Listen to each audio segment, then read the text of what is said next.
네, 안녕하세요. 귀로 듣는 역사 이야기 이규환의 흔적의 역사 158회입니다. 예, 안녕하세요. 예, 얼마 전에 제가 흥미로운 기사를 하나 봤어요. 그러니까 유관순 열사 아시잖아요. 그죠? 네네. 예. 그분의 서훈 등급이 너무 낮아서 좀 네, 높여야 되는 거 아니냐 예. 이런 기사하더라고요. 그래서 유관순 열사 기념사업회 뭐 이런 데서 추진 중이고 국회의원들 또 법 개정 작업을 하고 뭐 그렇다 그러고 또 이낙연 총리도 추진하겠다고 약속을 했다는 거죠. 유관순 열사 서훈 등급이 몇 등급인데요? 3등급이라 그러더라고요.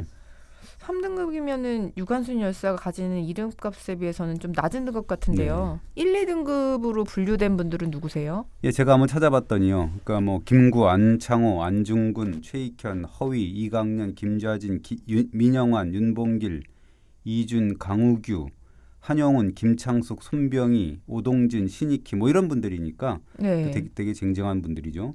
또 2등급으로 된 분들도 보면 유인석, 신돌석, 뭐 이 홍범도, 이봉창, 이위종, 그다음에 이상설 뭐 이런 분들이 있더라고요.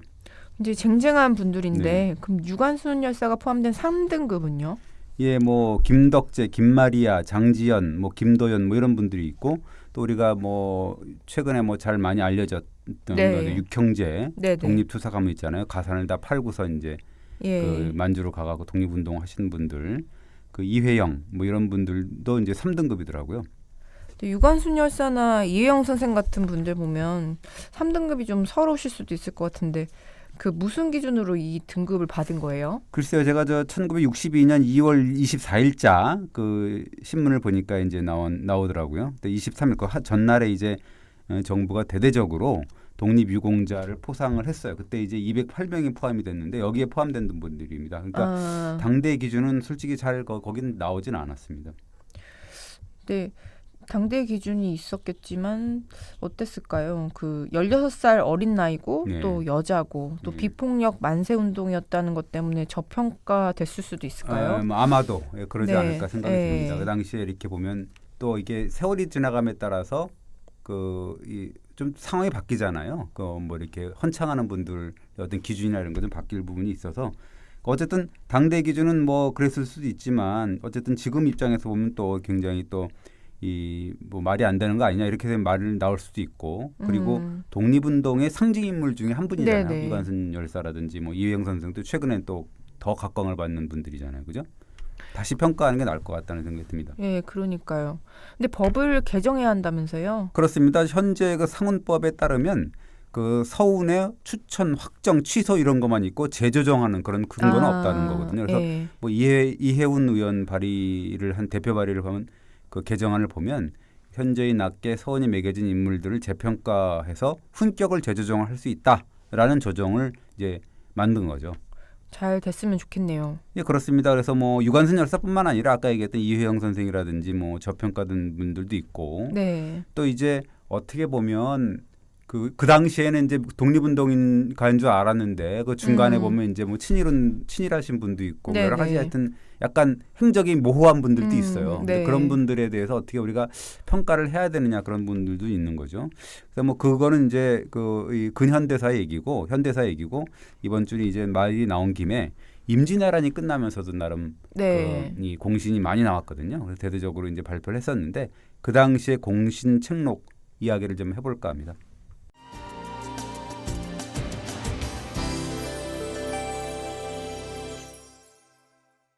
임진왜란이 7년 전쟁인데 예. 그 전쟁이 끝나면 공신들을 선정했겠죠. 그렇습니다. 그래서 제가 조선왕조실록을 좀 뒤져봤는데요. 약간 이상한 부분이 있더라고요. 예, 어떤 부분이요? 그 예를 들자면 이제 지금도 어떤 그 위원회를 만들어 갖고 네. 심사하는 그런 걸 만들잖아요. 위원회를. 그러니까 일종의 한시적인 건데 그 당시에도 공신을 선정하기 위해서 공신도감이라는 걸 만들었거든요. 그래서 이제 여러 후보들을 대상으로 심사하고 이제 유력 후보들이 누군가 이렇게 추리고 이랬을 거 아니에요. 그리고 임금한테 보고하고 중간 보고도 했을 거고 그래서 뺄 사람은 빼고 넣을 사람은 넣고 뭐 이런 그 과정이 있었을 거 아닙니까?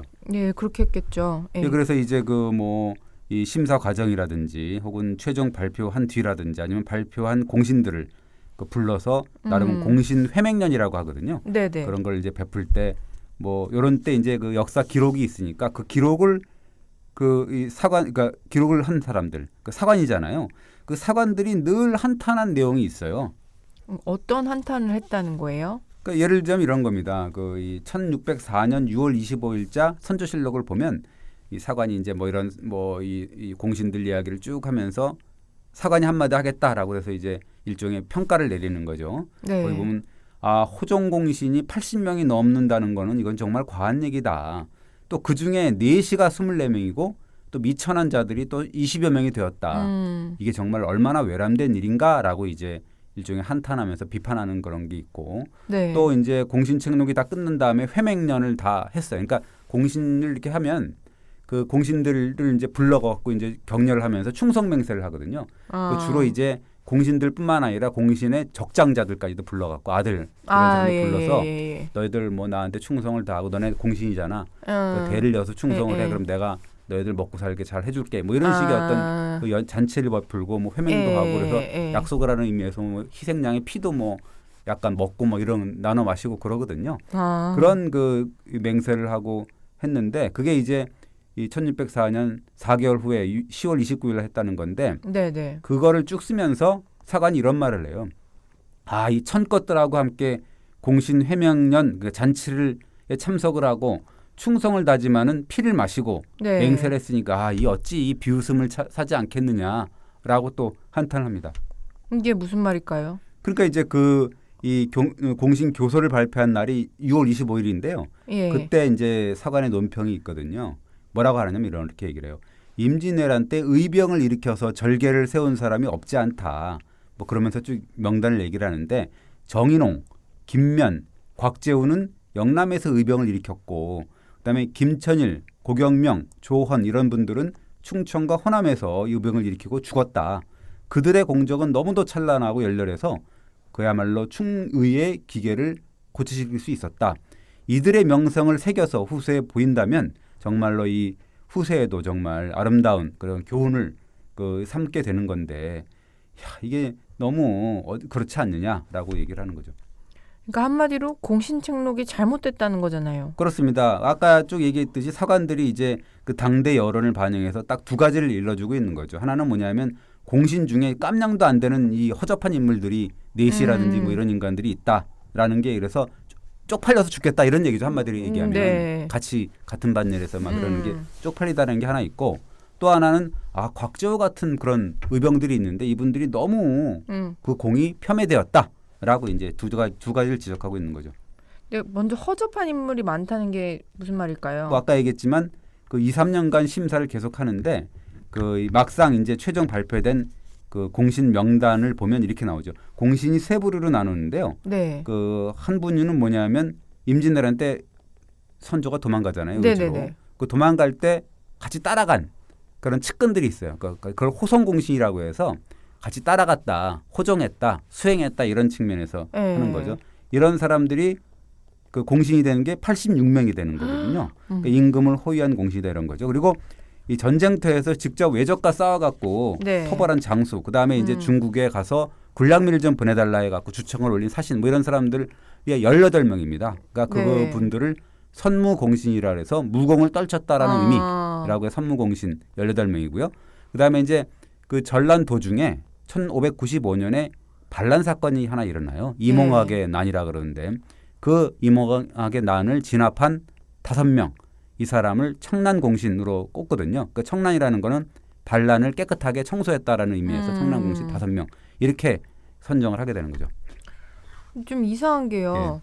한 7년이나 전쟁을 치렀는데 전쟁에서 잔뼈가 굵은 선무공신이 18명 그리고 우주로 주랭랑을 사실상 도망간 임금을 수행한 호성공신 수가 86명 5배 가까이 많네요. 그렇습니다. 그래서 이제 서관들이 일관되게 지적하는 것이 호성공신 너무 많고 그 호성공신 중에서도 신분이 낮은 청것들이 너무 많다 이런 얘기죠. 그러니까 호성공신 중에는 물론 이항복이라든가 정건수라든가 이원익이라든가 윤두수라든가 류성룡이라든가 이삼보라는 분들 뭐 명공 대신이 있는데요. 이 중에서도 그 이덕형이라는 분 같은 경우는 사실은 끝까지 호종은 못했지만 중간에 이제 뭐 이 사신으로 외적과도 이렇게 뭐 가서 또 회담도 벌이고 막 그랬거든요. 이런 분들도 빠졌거든요. 그러니까 뭐냐면 끝까지 따라오지 않았다 뭐 이런 얘기를 하니까 상당히 좀 이상한 그런 기준이 있었고 거거든요. 그리고 그 중에는 내시가 24명이나 포함이 돼 있고 임금의 말을 관리하는 이마라고 그러는데요. 그걸 어떻게 보면 이제 뭐 마부라고 볼 수도 예. 있고 말 관리하는 분들도 있고 예. 6명이고 그다음에 의관이 2명. 의관 중에는 누가 있냐면 허준 선생이 계세요. 예, 어이였거든요. 그분이 예. 그래서 포함해서 2명. 그다음에 왕명을 전달하고 잔심부름을 하고 뭐 밥도 하고 뭐 이런 사람들. 그런 사람들이 이제 별좌 5급 관리 정도 되는 사람들이죠. 그다음에 사알 뭐 이렇게 이제 얘기되는데 6급 뭐 이런 사람들이 또 2명 이렇게 포함이 돼 있는 거죠. 좀 이해가 잘 안 되는데 네. 도망가는데 도움을 주는데 왜 되는 건지 왜 이런 일이 벌어진 거예요? 예, 좀 약간 뭐 이해 안 가는 건 아니죠. 뭐 예를 들자면 임진왜란이 일어나니까 선조임금이 도망가는 걸 택했잖아요. 무조건 36개 주력량을 친 건데 이때 또 이 반국견 함께 어떤 명망 대신들이 또 다 도망갔거든요. 별의별 놈들이 많습니다. 어떻게 도망갔는지 뭐 예를 들자면 뭐 이렇게 선조가 한탄하는 대목이 있어요. 그 실록에 나오는 건데 임금이 경성을 떠날 때 나라가 틀림없이 망할 거라는 요사스러운 말이 퍼졌다. 그래서 명망 대신들도 아 나도 살아야 되겠다라는 보신책을 품어서 경성과 의주에 이르기까지 갔던 호정했던 문관과 무관은 겨우 17명밖에 안 됐다라는 거고 그 밖에 이제 황간 수십 명 아까 4시 그다음에 뭐 어이 허준 뭐 그다음에 액정원 뭐 한 5명에서 4명 사이 사복원 3명 사복원이라는 게 아까 얘기했던 말 관리하는 분들이거든요. 그런 사람들이 처음부터 끝까지 이제 지켰다라는 거죠. 그러니까 임금이 이렇게 한탄했다는 거예요. 아 사대부가 너희들만도 못하구나라고 한탄했다는 거죠. 그러니까 선조 임금이 배신감을 느낄만 하네요. 이만저만 아니었죠. 뭐 몇 번 이 자리에서 얘기했지만 이 임금이 되게 예뻐했던 그 이 사관들이 있었거든요. 지금거리에서 이제 정말 부끄러운 역사지만 기록을 해야 되는 그런 사람들인데 이 인간들이 다 이 사초책을 불태우고 도망가는 그런 상황이 있었고 뭐 그랬던 거죠. 그러니까 그리고 임금이 먹을 수라 밥까지도 막 먹고 도망가는 그런 상황이 있으니까 완전히 못볼 인견이죠. 그래서 선조실록이 우리 얘기했잖아요. 왕조실록 중에서 가장 형편없다. 왜? 사관들이 사초책을 다 불태우고 도망갔기 때문에 이런 사태까지 벌어진 거죠. 예, 그 말 여러 번 하셨던 것 같아요. 그렇습니다. 수없이 했는데요. 그래서 이 선조 같은 경우는 물론 자기가 도망갔지만 임금을 부려야 될 이 명공 대신 그다음에 사대부 이런 배신 행위를 목도를 한 거죠. 그래서 그런 선조였기 때문에 정말로 어려운 시기에 그래도 그나마 그 나를 지켰던 측근들 이런 사람들한테 공신의 지위를 내리고 싶었을지도 모르죠. 그럴만도 하네요. 그러니까 비록 천한 신분이었지만 제 몸보신을 위해 주랭랑친 지체 높으신 분들보다는 훨씬 의리가 있어요. 예, 그렇습니다. 그래서 뭐 그렇긴 하지만 이제 사관들 같은 경우는 이런 천한 놈들하고 같이 뭐 공신이랍네 하고 같이 반열에 오르고 그다음에 또 잔치를 하고서 그 인간들의 그 뭐 자제들하고 또 같이 뭐 술 마시고 뭐 피 마시고 맹세하고 이런다는 게 쪽팔리다 이런 거죠. 그러니까 이런 것도 사실은 과미판이죠. 왜냐하면 아니 뭐 공신이 무슨 사대부 명망 대신들만 뭐 하는 건 아니잖아요. 그들의 전유물만은 또 아니지 않습니까? 지금 개돼지 운동 같네요. 네. 내시 마부라고 뭐 공신이 되지 말라는 법은 없으니까요. 네, 그렇습니다. 그러니까 뭐 그렇게 마냥 비판할 수는 없지만 나름 또 반론은 있어요. 뭐냐면 이 사관들이 이렇게 이제 내시, 의관, 말관리사, 신부는고 이런 사람들의 공신자기를 비판하면서 빠짐없이 인용한 인물이 하나 있거든요. 누구냐면 당나라 시대 한리막사인데 육지라는 사람인데 이 사람은 이 반란이 일어났을 때 당시 황제가 덕종이었는데 이 덕종의 피난길을 끝까지 수행했던 충신이거든요. 근데 이 사람이 아마 공신대기를 거부했나 봐요. 왜 거부했을까요? 그러니까 임금을 호종하는 것이 신하의 당연한 도리라는 거죠. 그러니까 신하로서 어려움에 빠진 군주를 수행하는 거는 당연한 일이다. 상을 받을 일이 아니다. 이런 그렇죠. 말이죠. 그 특히나 이제 임금의 수발을 드는 자들이잖아요. 그죠? 내시라든가 이런 사람들은 당연히 해야지. 그럼 뭐 도망가냐? 이런 얘기죠. 그게 말도 안 되는 얘기죠. 근데 그걸 가지고 무슨 공신 충록을 받니 뭐 이러는 거는 좀 이상하다. 말도 안 된다 이렇게 하는 거죠. 말은 일리이지만 도망가 놓고. 그러니까 그 사관은 도망 안 갔나 봐요. 어떤 사관은 이제 일반 팩트 폭격을 해요. 뭐냐면 이렇게 하는 거죠. 태조 이성계도 이 조선을 창업을 했지만 개국 공신은 30명밖에 안 됐다라는 거예요. 그렇게 안 했다는 거죠. 그리고 그 중에 태조의 이성계의 수발을 들었던 어떤 내시라든가 이런 사람들은 없었다는 거죠. 근데 가만 보면 선조를 욕한 것일 수도 있지 않나요? 은근히 행간에 그런 것 같아요. 그러니까 뭐냐면 아니 무능해서 나라를 위태롭게 한 주제에 무슨 호성공신을 86명이나 그렇게 하냐. 그리고 뭐 제 할 일 한 건데 네네. 넷이라든지 심부름하는 애들 이런 애들까지 왜 공신자기를 남발했냐 이런 건데 그러게요. 예. 이건 뭐 태조 이성계 할아버지도 안 한 거 아니냐 뭐 이런 예. 얘기죠 한마디로 얘기하면. 그러니까 되지 못한 일을 했다라는 어떻게 보면 좀 따끔한 지적이 아닌가 네. 이렇게 생각이 듭니다. 네, 선조는 참 무능한 임금이라는 생각이 듭니다. 저는 뭐 두 번째로 보는데요. 첫 번째는 인조라고 생각이 됩니다. 요새 뭐 남한산성이라는 뭐 영화도 한다는데 보진 않았지만 참 이게 아주 황당한 임금이죠. 어쨌든 간에 하여튼 이 선조는 딱 보면 그냥 이렇게 이 호성공신 해갖고 나를 끝까지 지켜주기 때문에 이런 거 단순한 보답 이렇게만은 생각을 하지는 않았어요. 그게 무슨 말일까요? 단순한 측근 챙기기가 아니었다는 뜻이에요? 그렇습니다. 이게 뭐 그럴 수도 있지만 그거 한 20%, 예. 나머지 한 80%라고 볼 수가 있는 건데 그 1601년에 이제 그 처음에 이제 이 얘기가 나오거든요. 공신책록 이야기가 이제 합니다. 그래서 이제 비변사가 이 호종공신하고 그다음에 이 전쟁터에 싸움을 벌였던 장수들 이런 얘기를 이제 비교를 하면서 뭐 이렇게 어떻습니까 얘기를 하거든요. 그러니까 선조가 약간 이상한 말을 하죠. 뭐라 그러냐면 이순신과 원균 그다음에 권율 뭐 이런 사람들은 다소간의 전공은 세웠다. 싸우면서 장수들 같은 경우는 이 장수들의 공은 그저 좀 나은 편이다. 약간 나은 편이다라고 얘기를 하죠. 그러니까 그럼 이순신, 원균, 권율 장군 외에는 별 볼 일 없다 이런 말인가요? 예, 이렇게 얘기를 합니다. 뭐냐면 외란에서 임진왜란에서 적을 평정한 것은 오로지 중국 군대 힘 덕분이었다 이렇게 얘기를 하죠. 그러니까 조선의 장사라는 인간들은 중국 군대 뒤를 따르거나 혹은 요행이 잔적의 머리를 얻었을 뿐이다. 그러니까 이 패잔병의 머리를 얻었을 뿐이다. 뭐 이런 얘기예요. 그러니까 자기 힘으로는 적병 한 명도 베지 못했다. 그리고 적진 한 곳도 함락시키지 못했다라고 이제 얘기를 합니다. 선조의 이야기입니다. 그러니까 선조는 임진왜란을 무사히 끝낸 모든 공로가 중국의 지원 덕분이다 이렇게 생각한 거네요. 그렇습니다. 그러니까 그렇게 얘기하면서 또 뭐 속 터지는 얘기를 또 하는데요. 이렇게 얘기를 하죠. 그러니까 중국 군대가 왜 지원군을 보냈겠느냐. 이 모두 과인을 호종한 신하들 덕분 아니냐 이거죠. 왜냐하면 이 사람들이 위험을 무릅쓰고 나를 따라 의주까지 가서 간 덕분에 그래서 내가 중국에 호소한 거 아니냐. 그래서 외적을 토벌하고 광토를 회복하게 된 거다. 이렇게 얘기를 하는 거죠. 점점 이상한 말을 하네요. 그렇습니다. 그래서 이 나중에 이제 호성공신 교서를 내리면서 별교서라고 따로 내리거든요. 4개월 후에 이렇게 아주 기막힌 그 언급이 나오는데 뭐라고 나오냐면 임진왜란의 고통을 부모 그러니까 명나라를 얘기를 해요. 호소하는 거는 정리상 당연한 일이다. 그리고 중국 황제를 저버리는 거는 죽어도 할 수 없는 일이다. 평소에 우리가 얼마나 중국을 지성으로 섬겨왔는데 사대를 했는데 그러느냐. 그리고 중국의 지원을 요청한 사신 그다음에 정말로 이 과인의 말꼬리를 잡은 이들의 공로는 정말 같다. 다를 바가 없다라고 하면서 중국 황제가 조선의 강산을 다시 만들어준 은혜는 정말로 유례 없는 것이다라고 얘기를 하거든요. 이거를 이제 흔히 제조지은이라고 하는 거죠. 한번 정리를 해볼까요? 그러니까 선조는 외적을 물리친 공로가 100% 명나라의 지원 덕분이다.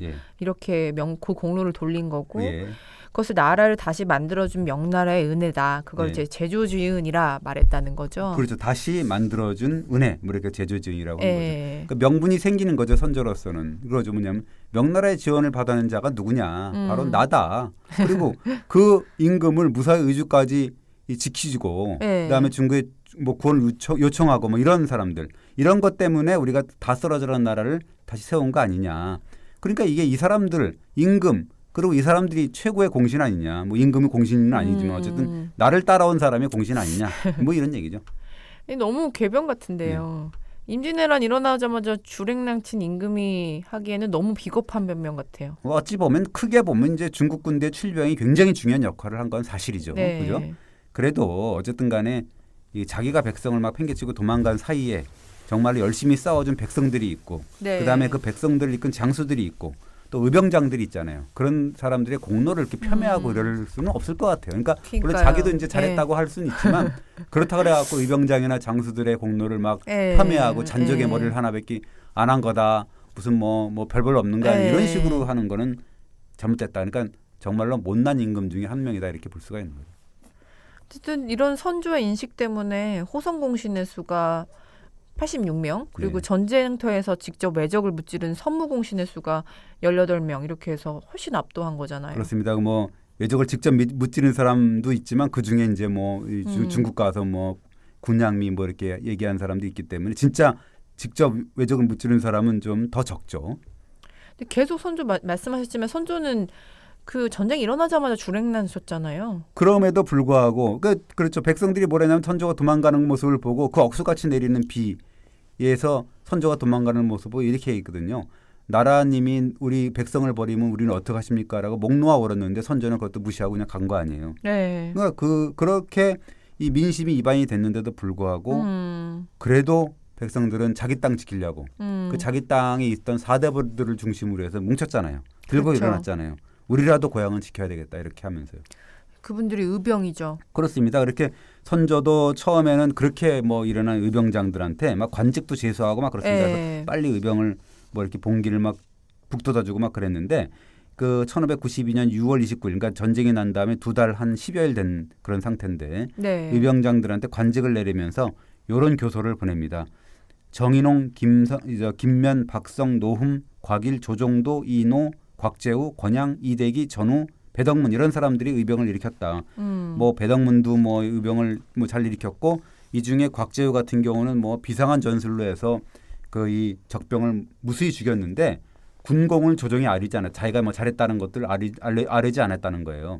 기특하다. 그리고 호남의 뭐 전 부사인 고경명하고 김천일 이런 사람들도 의병을 수천 명 모집해서 이 한양을 수복하려고 했다. 뭐 이렇게 얘기를 하면서 곽재우 의병장한테는 뭐라고 얘기하냐면 내가 곽재우의 이름을 늦게 들은 것이 정말 한스럽다. 이렇게 얘기하고 고경명, 김천일 의병장한테는 눈물이 앞을 가릴 정도다. 이렇게 얘기를 하거든요. 그러면서 이제 전국의 백성들은 분연히 외적과 맞서야 싸워야 된다라고 이제 막 봉기를 부추기고 막 그러거든요. 본인은 도망갔으면서 백성들한테는 이제 창칼을 들라 이런 거네요. 그렇죠. 뭐 그러면서 뭐 약속을 하죠. 뭐 임진왜란이 평정이 되면 두둑한 상급을 내리겠다. 그러니까 이 의병을 빨리 조직해서 힘을 합해서 한양을 수복해서 내 행차를 맞아라. 그러면 그 은혜가 대대손손 미칠 것이다. 이렇게 얘기를 합니다. 의병들한테 큰 상을 내리겠다고 철석같이 약속한 거네요. 그렇죠. 전쟁만 이겨봐라. 내가 뭐 하여튼 먹고 살게 진짜 큰 은혜를 내리겠다. 이렇게 철석같이 이제 한 거죠. 그런데 막상 전쟁 끝나니까 마음이 달라진 거예요. 그렇습니다. 아까 얘기했듯이 공신 심사에 들어가니까 약간 말이 달라지는 거죠. 그러면서 아까 얘기했듯이 뭐 임진왜란 끝낸 공적의 으뜸 중국 군대고 그다음에 뭐 이 그런 사람들 장수의 공적은 그 이 호종 공신들보다 참 미미한 거다라고 얘기를 한 거죠. 그러니까 일종의 가이드라인을 제시한 거네요. 그렇습니다. 그래서 뭐 예를 들자면 우리가 이제 곽재우 장군의 예를 이제 단적으로 들 수가 있습니다. 그 박재우 장군은 가장 혁혁한 공을 세운 의병장이잖아요. 그분은 그 임진왜란이 일어난 게 4월 13일 날 이제 부산진이 이제 함락이 되는데요. 열흘도 안 된 22일 날 고향인 경남 의령에서 거병을 하거든요. 가장 먼저 의병을 일으켜서 의병의 전범입니다. 그 이 곽재우 장군을 따라서 이제 의병들이 막 들고 일어서고 막 그러는데 정말로 신출기몰한 유격전에서 이제 외적을 막 괴롭히고 그렇습니다. 그 박재우 장군은 홍위 장군이라고 부르잖아요. 그냥 또 홍위 장군이 아니라 붉은 비단 군복을 입고서 전장을 막 누벼서 천강 홍위 장군의 별명을 얻었거든요. 그 천강이라는 게 하늘에서 내려온 그런 홍위 장군이다. 이렇게라는 별명까지 얻었습니다. 곽재우 장군의 전공은 뭐예요? 이 곽재우 장군의 뭐 가장 큰 공은 사실은 그 영남에서 호남 들어가는 길목이 있어요. 그러니까 뭐 의령과 함안 사이에 흐르는 뭐 난강 나루 뭐 이 정도라고 우리가 얘기를 하는데 정암진이라는 게 있거든요. 거기서 그 외적장 안코쿠지 에케이가 이끄는 외적 2,000명을 격파했는데 이 전투가 사실은 육지에서 왜군과 싸워서 이긴 최초의 승전보고 이 승리 덕분에 왜군의 호남 진출이 이제 뭐 막혔고요. 경상우도를 또 지키는데 결정적인 역할을 했거든요. 그 이후에도 현풍, 창녕, 영산 뭐 이런 데서 이제 곽재우 장군이 잇따라 승리를 했고 이 10월에는 우리가 임진왜란 초기에 가장 규모가 컸고 우리가 대첩으로 여겼던 그런 전투가 있지 않습니까? 진주성 전투, 진주대첩이라고 우리가 얘기를 하는데 거기도 참전을 했었죠. 당시 2,000명 뭐 등등 엄청난 승리를 하셨는데 엄청난 분이시네요. 그렇습니다. 그래서 뭐 전투를 하다 보면은 이 뭐 정말로 이 전법이나 전략이 신출기몰하다고 볼 수가 있거든요. 이거 뭐 우리가 뭐 야마 주제가 아니기 때문에 말할 수 없지만 위장, 매복 전술 이런 것 때문에 뭐 아주 그냥 승전을 뭐 기여하는데 어쨌든 곽재우 장군이 홀로 분전을 하니까 이 선조를 비롯한 조선 조정에서는 아 이게 한 줄기 빛이다 뭐 이렇게 아주 떠받들어지죠. 그래서 이 김성일 있잖아요. 학봉 김성 네.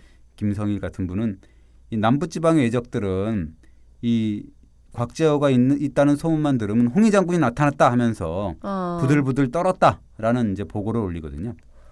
엄청난 활약을 했는데 대우를 좀 잘 해주셨나? 예, 뭐 처음에는 뭐 아까 얘기했듯이 관직도 제수하고 막 그랬거든요. 그래서 뭐 율곡도 철방이라든지 뭐 형조 정랑, 성주 목사, 진주 목사 이런데 이제 잇따라 그 제수를 합니다. 그런데 이제 그런데도 불구하고 이 공신 책록에서 이상한 그런 과정이 나오는데 이게 그 공론이 서서히 좀 달라지는 그런 상황이 되는 거죠. 어떻게 달라져요? 아까 뭐 선조가 가이드라인을 제시를 했다 그랬잖아요. 장수들공은 별볼 없다. 다 중국 군대 덕분이고 나를 따라온 호종공신 덕분이다. 이렇게 얘기를 했지 않습니까? 그게 영향을 끼쳤겠죠? 그렇습니다. 그러면서 이제 공신도감에서는 그래도 꺼림칙하니까 이렇게 얘기를 해요. 이제 1차로 막 추리고 그러면서 비록 그 주상의 말씀대로 의병들의 공이 별볼은 없지만 그래도 먼저 의병을 일으켜서 한쪽 방면을 보존했던 자는 불가불, 그러니까 부득불이죠. 할 수 없이 논상해야 되는 거 아니냐. 그 경상우도를 보존한 거는 실로 곽재우의 힘이 컸는데 이 사람은 어떻게 됩니까? 라고 물어보는 거죠. 근데 말이 너무 이상한데요. 그러니까 별 볼 일 없지만 그래도 가장 먼저 거병한 곽재우 장군 정도는 부득불 할 수 없이 상을 주는 게 어떠냐 이렇게 선조한테 물은 거네요. 그렇죠. 뭐라고 답했어요? 그러니까 이제 아까 얘기했듯이 선조가 가이드라인을 딱 하니까 이게 이제 곽재우 장군 그래도 줘야 되는 거 아니에요? 이렇게 이제 말을 올린 거죠. 그러니까 선조가 이렇게 이제 얘기를 하는 거죠. 과인을 처음부터 끝까지 허중한 자들은 다 공 있는 자들이다. 어찌 귀천을 논하겠느냐라고 하면서 당연히 공신자격이 있는 거고 조선의 장사라는 인간들은 외적을 막는 것이 어떻게 막았냐? 양을 몰아다가 호랑이랑 싸우는 것 같았다. 그러니까 얼마나 말도 안 되는 이 전법을 썼냐 이거죠. 양을 갖다 호랑이에다가 이 뭐 전투를 벌였다니까. 그 정도로 형편없었다라는 얘기를 하는 거죠. 그러면서 이순신하고 원균의 해상 전투만 되게 이제 으뜸된 그런 전공이고 그 외에는 뭐 예를 들자면 권율의 행주 대첩이라든지 행주 싸움이라든가 권홍수라는 분의 영천 수복 요 정도는 그냥 조금 뭐 사람들의 뜻에 조금 차는 거고 나머지는 듣도 못했다라는 거죠. 듣보잡이다 이렇게 얘기를 하는 거죠. 그리고 정말 잘했다는 자들도 겨우 한성을 지킨 거에 불과하다 이렇게 얘기를 합니다. 어떻게 이 한 나라의 임금 수준이 이 정도밖에 안 될까요? 그러니까 이제 의병들의 공적이 제대로 평가될 리가 만무했던 거죠. 그래도 곽재우 장군 정도는 대접을 좀 받았겠죠? 아까 얘기했듯이 그래도 좀 곽재우 장군은 좀 해줘야 되는 거 아니냐라고 얘기를 하고 그러니까 이제 1차에는 있었어요. 그러니까 1차가 이 최초의 선무공신 후보가 이제 26명이었는데요. 이게 1603년인데 그런데 마지막 이제 이 1년 뒤에 확정 발표된 최종 명단에는 곽재우 장군의 이름이 안 보입니다. 아까 얘기했듯이 뭐 내심하고 신부름고 이런 사람들이 있었는데요. 그래서 사관들이 농공행상이 잘못된 거라고 혀를 끌끌 찬 거군요. 근데 선조는 왜 이렇게까지 의병들을 무시했을까요? 이유가 있을까요? 무서워했다고 볼 수가 있어요. 그러니까 전란 초기에는 의병을 독려했다고 했잖아요. 그러니까 또 그런데 6월부터 이제 계속 이제 명나라가 지원군을 보내니까 이게 또 화장실 갈 때하고 나올 때하고 약간 다른 생각을 품기 시작한 거죠. 어떤 생각이요? 뻔한 거죠. 그러니까 이게 민심이 너무 떠났잖아요. 막 어떨 때 보면은 막 그 백성 이 임금이 지나가거나 세자가 지나가거나 뭐 누가 지나갈 때 막 손가락질하고 왕비가 지나가 손가락질하고 막 그랬다는 거거든요. 전란으로 피폐해지니까 뭐 민심이 다 떠나고 막 이러니까 혹시 의병장이 힘이 있잖아요. 그리고 백성들이 따르잖아요. 혹시 내 등에 칼을 꽂지 않을까? 뭐 이런 거죠. 그러니까 반란을 일으키지 않을까? 뭐 이렇게 이제 우려를 하게 된 거죠. 왜 그런 생각을 했을까요? 이게 아까 이몽학의 난이라고 나왔다 그랬잖아요. 1595년에 일어난 반란인데요. 이게 사실은 뭐 그렇게 특별하게 막 그렇게 막 엄청난 그 반란이라기보다도 배고픈 백성들이 일으킨 반란이거든요. 그러니까 어떻게 보면 이 뭐 이렇게 그렇게 큰 저 반란이 뭐 몇만 명 했다 그러는데 그렇게 반란이라고 볼 수는 없어요. 근데 주모자 중 한 사람인데 그 이 사람도 의병입니다. 한현이라는 사람이 엉뚱하게도 또 김덕령, 최담령, 홍계남, 곽재우, 고원백 이런 여러 장수들의 이름을 이제 물고 들어가게 됩니다. 곽재우 장군 이름도 있었네요. 네. 정말 연루된 거예요? 아니죠. 그 무고죠. 그러니까 물고 들어간 거죠. 그러니까 이제 그 이 거론된 의병장 중에 이제 아까 얘기했듯이 김덕령이라는 분이 계셨거든요. 네네. 이제 충남 홍산 출신 의병인데 이분이 이제 고문을 당해요. 그래서 장살. 그 장살이라는 게 뭐냐면 고문 당해갖고 매질 했는데 그 매질 당해 가서 죽어버리는 그런 상황이죠. 그러니까 얼마나 비참한 그런 최후를 맞이합니까? 맞아 죽었다는 거 아닙니까? 그죠? 네. 그러니까 이제 그렇게 되고 곽재우는 살아남는데 불문에 붙여요. 곽재우 등 뭐 아까 얘기했던 사람들은. 그런데 의심을 받게 되는 거죠. 아, 저놈들이 나중에 반란군의 씨앗이 될 수 있어. 위험분자야. 이렇게 이제 취급을 받게 되는 거죠. 이 의병장들이 뭐 졸지에 잠재적인 반란의 수괴가 된 거네요. 그렇습니다. 그래서 이렇게 뭐 야사 기록을 보면 심지어 그 곽재우 장군의 집까지 사찰을 했다는 거예요. 그 내관이라는 애를 보내갖고 조정에서 은밀하게 파견을 했다 그럽니다. 그래서 순찰을 핑계로 해서 그 곽재우 집에 들어가서 막 동정을 살피고 이랬다는 거죠. 그러니까 얼마나 불안하겠습니까? 예. 그 집안도 그렇고 가족이 우리 지금 우리가 사찰하면은 안기부나 이런 데서 사찰하면 어떻게 되겠습니까? 국정원 이런 데서. 그러니까 황당한 거죠.